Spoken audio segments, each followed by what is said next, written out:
I feel the cosmic powers of Mars, the clouds of Jupiter, the boiling heat of Mercury, and the queering doesn't make the world work.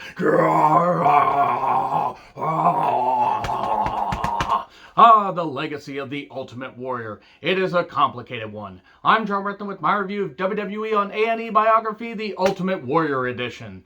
And yeah, this one's a bit late because I've been busy, and I also did the Dark Side of the Ring episode, and I've been busy doing stuff, so I'm sorry this review is a little bit late. WWE, I will say, as far as trying to unravel the legacy of the Ultimate Warrior, they are trying to scrub this stuff, but at least they did address some of the more controversial things that he said. Not all of it. You really have to dive into some now deleted posts, so you have to try and find screenshots on Google about what he said about various races and genders and a whole bunch of other stuff, because there's having a conservative or a liberal view or whatever political views you have. You can view topics, social issues however you want as long as you're informed. Ultimate Warrior wasn't informed about this stuff. He was a legend in his own mind. Now, that being said, up to 10 years old, I fucking love the Ultimate Warrior, and for a time, he was definitely a guy that was on the level of popularity with Hulk Hogan. Vince McMahon caught lightning in a bottle with Mania 6 and a whole bunch of, just a storm of, a perfect storm of all this stuff, the entrance, the music, all the stuff that Ultimate Warrior did to mask the fact he couldn't wrestle. It worked. For a period of time, it really fucking worked, and I loved him as a kid. And then even by the time he came back in 1992, I didn't care as much because I was like, oh, this guy just vanished, and now he's feuding with Papa Shango, and it's not all that good. And then 1996 rolled around, a whole bunch of stuff. All this stuff is addressed. Let me know what you thought of this biography in the comments.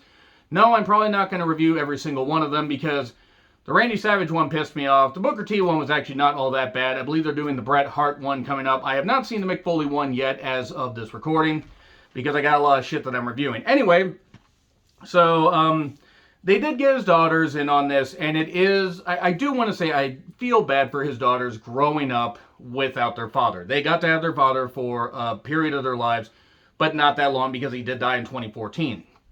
And you see footage of one of them doing, ballet and dance, and then one doing kickboxing and stuff like that. And look, if these girls can grow up, continue to grow up and be strong, powerful women, and hopefully better people than Warrior was throughout most of his goddamn life, and certainly better than the goddamn, insane twat that is Dana Warrior, then hopefully those women, the girls can grow up and be just strong, powerful women and carry on the legacy and maybe shape their own legacy and not be pieces of shit like Ultimate Warrior was to so many goddamn people. Now, this does address some early things that happened in his life. You get to hear from Nadar Madigan, in Nadar, Indiana. It's still not the weirdest names for kids, but anyway, live strong, act bold. Be brave. Nothing's too hard to do. Always believe. Well, there are things too hard to do for her dad, but whatever. Ultimate Warrior was a moment in time. The character, the person were separate. The character was one thing, and the person behind the character, there are plenty of wrestlers. Ultimate Warrior is certainly not the worst person to ever be in wrestling, but he seemed like one of the most ungrateful. But this does dive into a lot of stuff that happened. I mean, hey, there's Dynamite Kid, there's Grizzly Smith. I mean, that Dark Side of the Ring episode's coming up in a couple days, and holy shit. There's a lot of bad people in wrestling.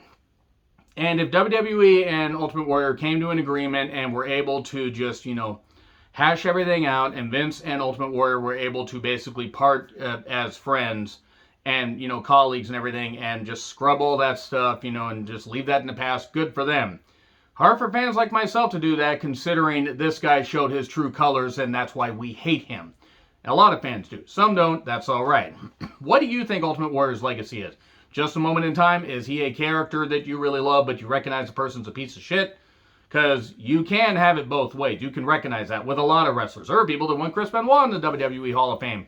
And then should also remember, oh yeah, he killed somebody. So Jimmy Snuka. So Scott Hall. So did others. Anyway, how he was a great father. You have to tell the full story. It's been 7 years. You can't just, censor anything. Even though they try to, and they try to, they try to come up with some things where like, oh, Don't worry, this is what really happened. No, WWE was going to tell their version of the story, even though they were going to show some of the stuff he said, they didn't show all of it. His mother is still alive. It kind of shocked me the same way when Randy Savage, they did the Randy Savage biography, the DVD, right after his Hall of Fame induction, where I was shocked that his mother was still alive, because I'm like, holy fucking shit. Anyway, she's talking about how the father left early on, and look, that can shape somebody as far as their life. That, whether it's Booker T, his father left, and his mother, died when he was a teenager and stuff like that, and that can shape somebody. But you can either turn it into a positive, or you can be a goddamn piece of shit that will just hold a grudge against so many goddamn people. When this guy, Chad, there's a Warrior biographer, he talked about how Warrior was the youngest of 5 kids. Gary was a football coach and, looked at Warrior's old house, and I was in Crawford, Indiana. Blue-collar small town of 18,000 some odd people, maybe even smaller than that. Miller even said he wasn't really popular with the girls. I think he was shy. Sure, let's go with that. Maybe he was, maybe he wasn't. So, he didn't get all the attention that he needed. And look, that can affect people in their formative years. But there does come a certain point where you kind of have to learn to trust a few people. Trust issues happen in life. There are certain things that I don't trust. There are certain things, that everybody's gone through. But you don't need to go to such the extremes to damage every friendship you have because you are so wrapped up in your own character and your own ideals. He felt people in the community looked down on him. He was going to be something. He used the Arnold Schwarzenegger, bodybuilding poster as motivation for working out. He wins Mr. Georgia. He gets into competitive bodybuilding. He wanted to look like a comic book character, which he certainly did. Then we see Madigan. I believe Madigan doing kickboxing. Could have been it. I don't actually know. One of the kids was doing kickboxing. One of the kids was doing dancing. 2012 footage of Warrior, basically talking about what he did and how he worked out. And he, Madigan says, as far as working in wrestling, never say never. Yeah, both those daughters working in wrestling. That would certainly be interesting. Guidance counselor basically told Warrior in high school, hey, you need to give up on these crazy dreams, these silly dreams, and get a job at the mill, come back to your senior year, you can get a full-time job. And so much bodybuilding footage.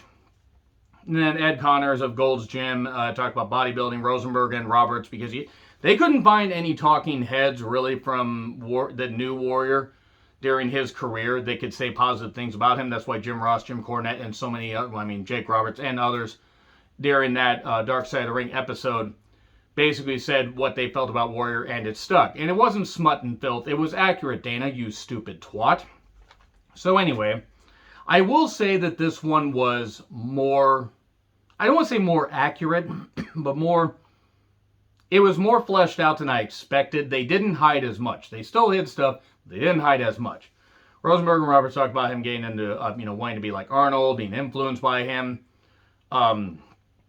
doing all the bodybuilding. He moved to California. Sting comes in, freaky build. You notice him when he came in because he was like 320 pounds, 310, 320. He was insane. He was a human water balloon. So many steroids, and not that Warrior was the only one. Believe me, I'm not going to just say that Warrior was the only one doing steroids. Hogan lied about using steroids on the Arsenio Hall show. So many wrestlers in the 80s, the 70s, 80s, stuff like that. And not just in WWE. Goddamn, in World Class, in Jim Crockett Promotions. So many people use steroids. That's not even something I'm going to knock. But it's amazing that, Warrior having a history of heart disease in his family, doing that stuff, knowing that he was on borrowed time, that just may have hastened it. He may have been one that could have outlived, that lived into his 60s and 70s, but who the fuck knows? So anyway, Ed Connors did talk about how steroids had to be stored in the fridge, and that if guests, came over and opened up the fruit drawer, they would find more than fruit. We cut to Warrior telling people that he was 295 before he touched steroids. Okay, sure, I believe you. It's like the same with Sting. Of course, Sting took him, but Sting trimmed down and actually got good in the ring. Warrior never did. He wasn't making enough money, so he got into wrestling. Sting suggested that Warrior should join this, and they became a tag team. They went to Memphis Wrestling, November 23rd, 1985. It didn't work at all. Jerry Lawler talked about the matches being rotten. They look like cartoons. Jimmy Hart, chimes in. Jimmy Hart is ageless. Seriously, he's almost 80, and he still looks that great. Seriously, he looks the same. Yes, there are obviously, there's going to be some wrinkles and stuff like that because, everybody ages, but the man still, he must have found the fountain of youth, or just because he's so positive. Jimmy Hart on the Mount Rushmore of my favorite wrestling managers, in my personal opinion. So the fans did not take them as faces, so they switched. They mashed up the Memphis footage and the Mid-South footage. By Christ, can you tell if you have even halfway working eyesight? They were the Freedom Fighters. Matches were terrible. Sting, they were doing 2 shows a day on holidays and stuff like that. Bill Watts held up paychecks. Warrior needed to come back. Sting did. He got his paychecks. Warrior was upset. Bill Watts basically told Ultimate Warrior to get out of the business. God, if only. And then he got a spot in World Class Championship Wrestling. The Dingo Warrior from Queens, New York. There are no dingoes anywhere near Queens. And Warrior didn't look like he was anywhere near from Queens, New York. Crazy. The crowd did love him. Well, what crowds were left? Because World Class at that point was on decline. They still were drawing some good crowds in the Dallas-Fort Worth Metroplex. But any other areas, they just weren't drawing. I mean, you take a look at like the big events. Cotton Bowl Extravaganza. Parade of Champions. Parade of Champions in 1984, even 85, it had good crowds. Really, really good crowds in 84. You take a look at 1987, nothing. Even in 86, like their Cotton Bowl Extravaganza event, like didn't have all that much because the bubble had burst by that point. But World Class still had some attention. Syndicated TV, Warrior was seen in a lot of international markets because the Von Erichs still had reach. And the whole Lance Von Erich thing and Ken Mantell and all that. And I talked about that in my World Class review, so check that out. So this Warrior was talking about this wasn't the age of Dick the Bruiser and the Crusher that he grew up watching. If he did, then he would have learned to actually be better and draw money. Well, no, that's unfair because Warrior did draw quite a bit of money. Maybe not to that, maybe not as long as they did, but he did draw quite a bit of money with the machine behind him. 10-year high school reunion, he basically blew off the people that were mean to him. I can identify with that. I don't blame him for that. Hellwig was, he was, creative human being, basically, is what they said. Vince signs him in mid-1980, later 1987. WWE was the place to go to make money in wrestling. I mean, unless you wanted to go to Crockett, Warrior in Crockett would have not worked because the style would have clashed completely. Vince expanded and hoarded up people, hoovered up people like crazy. Ultimate Warrior was born. Not Dingo Warrior. He was Dingo Warrior for a little bit in WWE because that was the name he had in World Class. And I wrote down again, does Jimmy Hart ever age? And I want to say once again, the entrance music, him shaking the ropes, the tassels, every bit of kinetic energy, frenetic energy, all the goddamn energy in the fucking universe was put into his entrance. And he had a hell of an entrance. You had a lot of fun watching it. You had to pay attention to what he was doing. The problem was then the fucking bell rang, and he was so blown up. I mean, you could only do so much stuff like he did without being blown up. And then he would have matches that were over in a couple minutes. And hey, they did it with Goldberg in WCW, and it worked to an extent. And, they both injured about the same amount of people, but I digress. There was, a lot of stuff to Warrior that you could sink your teeth into for a couple years. It worked for a while. He was, he rose to popularity quickly. I vividly remember really loving him, in 88, seeing him on syndicated TV in late 87, but seeing him in 88, him squashing Honky Tonk Man for the Intercontinental Championship at SummerSlam 88 after Bruce Beefcake was injured by Ron Bass. All due respect to Bruce Beefcake, it wouldn't have worked with him as Intercontinental Champion. Footage of autograph signings, talk shows. Why was Russo there? Did Russo have any interaction with Ultimate Warrior even in 1996? Genuine question. Was he just a talking head that would have said, oh yeah, I think he was paranoid, I think he was this kind of stuff. He wasn't even there in WCW when Warrior was there, and his time in WCW was completely skipped over. Probably smart. Shane talked about how Warrior never got to be a kid, so this character helped him live that out. And he was invited to Vince's house. Vince, basically was a father figure to Warrior because Warrior didn't have that father figure. His feud with Andre, slamming him onto Hogan. Mania 6 was lightning in a bottle. They show family photos. I don't have any respect for Dana Warrior as a person because she got him into being, unleashing his more conservative warrior side and stuff like that. You don't have to try to dive too deep to read up on her. Again, there's having political views, different political views. She is just as bad as he is. She just knows how to hide it better. And she seems very disingenuous in my personal opinion. I feel for the woman that lost her husband, but I don't feel bad for I don't feel bad for her getting the hate that she does because, again, she's just as bad as he was. And I do want to say, fuck the Ultimate Warrior. I'm glad he's dead. I don't care if that gets me hate. Professional jealousy between Warrior and Hogan. Ultimate Warrior was designed to replace Hulk Hogan. Paul Heyman said Paul Heyman was a good talking head here because he knows how to promote talent. Footage of the build. It was living up to the hype. I mean, sure, the match from a technical standpoint was absolute dog shit, but you didn't have to get technical wizardry from these guys. You could get some really good stuff. Hogan basically helped make Warrior on the night. Warrior was there for everything. He was there for everything. This was the peak of Warrior's career. He won the championship. He was emotional afterwards. His title run didn't go all that well. They skipped over a ton of shit after this. This is where things went into overdrive. Where we're just like, okay, yeah, they brought back Rick Rude. They had him feud with Ted DiBiase on house shows, and I believe on a couple Saturday Night main events, and maybe even in Japan because they still had a working relationship in Japan. But that feud with Rick Rude, he just had that a year before, and it wasn't working out. He lost the title at the Royal Rumble 1991 to Sergeant Slaughter. He was going through a divorce because Sherry found out that he had a day planner with all the women around the goddamn world. Been around the world, nah. We've been player is a hating. Is that how the kids say it these days? Anyway, so he basically, his life was crumbling and everything. He was no longer the champion, and he wrote a letter to Vince demanding equal pay to Hulk Hogan because he was just a goddamn idiot.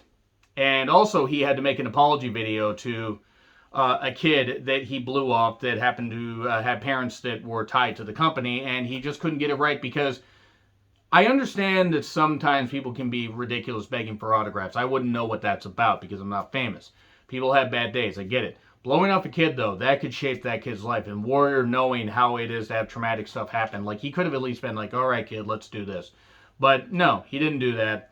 And then acted like a goddamn bitch because he didn't want to do the video. I didn't do anything wrong. Well, yeah, clearly you did, or otherwise you wouldn't be goddamn doing it. Take your medicine, like you were known to do, sticking steroids in your ass, you goddamn idiot, and do the video. So, yeah, letter to Vince and all that stuff. SummerSlam 91 was in jeopardy because Warrior wanted to stay home. Slaughter talked about it, like, hey, you take him over, and Hogan, you and I will go over and do this, and Sheiky, I want you to break his leg, because it was a triangle of terror versus Warrior, and Hogan would Sid Justice as the referee. Then Warrior chased two minorities backstage with a chair, which I'm sure he'd love to do. And, well, you've become a legend in your own mind, Vince wrote in a letter, and then Vince fired him. Do you think of him as a son? No, not as a son. I only have one son. And that was right after Warrior's mother said, I think Warrior considered him a father. Woo! And then Vince just did that. And Warrior basically felt betrayed by Vince. I can see why Warrior might have felt that way, but here's the thing. He made more money with Vince than anybody with his talent level would have. Nobody else was going to pay him that money because he wasn't any good. Vince has plenty of skeletons in his goddamn closet that will come out, and I'm not defending Vince at all here, but I totally get why Vince did what he did. Mention of the steroid trial, Hogan left, Warrior came back, and was smaller due to, well, stress, but also the fact that he wasn't as dedicated because of stress and all that stuff and everything. HGH purchased led him to being taken away in 1992.